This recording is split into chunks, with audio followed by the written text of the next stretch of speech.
நம்ம ஊரில் ஒரு பேச்சு வழக்கு இருக்கு இல்லையா, நம்ம இப்படி சொல்லுவோம், என் கண்ணுக்கு சரின்னு பட்டதை நான் செஞ்சேன், என் மனசுக்கு சரின்னு பட்டதை நான் செஞ்சேன். ஹல்லேலூயா. பாருங்கள், என்ன அர்த்தத்தில் சொல்கிறாங்க, உன் பார்வைக்கு அது தப்பாக இருக்கலாம், ஆனால் என் பார்வைக்கு அது சரி. இங்கே முக்கியம் நீ என்ன நினைக்கிறதுன்ற இதில் நான் என்ன நினைக்கிறேன்றது தான் முக்கியம். ரைட்? எனக்கு சரின்னு பட்டதுனால செய்கிறதுக்கு எனக்கு எல்லா அதிகாரம் இருக்குது, எல்லா உரிமை இருக்குது. அதோடைய விளைவுகளை பற்றி இல்லை அதனால் மற்றவங்க என்னை பற்றி என்ன நினைக்கிறாங்கன்றதை பற்றி எனக்கு அக்கறை கிடையாது இல்லையா? அந்த ஒரு அர்த்தத்தில் நம்ம சொல்கிறோம். ஆனால் பாருங்களேன், இந்த சத்தியம்ன்றது இருக்கு இல்லையா, எது சரி எது தவறு, எது நல்லது எது கெட்டது,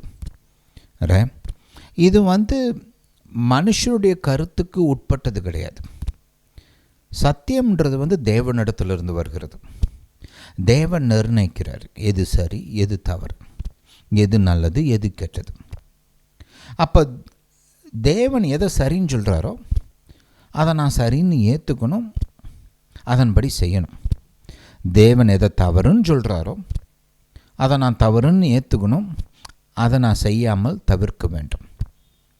எது நல்லதுன்னு சொல்கிறாரோ அதை வரவேற்க வேண்டும், அரவணைக்க வேண்டும்.